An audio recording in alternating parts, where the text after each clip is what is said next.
In front of me is HUAWEI Nova 10, and today I would like to show you how you can clone apps on this smartphone.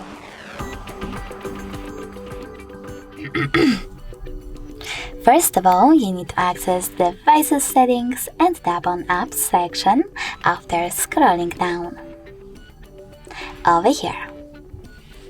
Then click on App Twin and tap on the switcher next to one of your available apps that you wish to clone, in my case Snapchat. Now wait a couple of seconds. And when I go back, as you can see, my app was successfully cloned.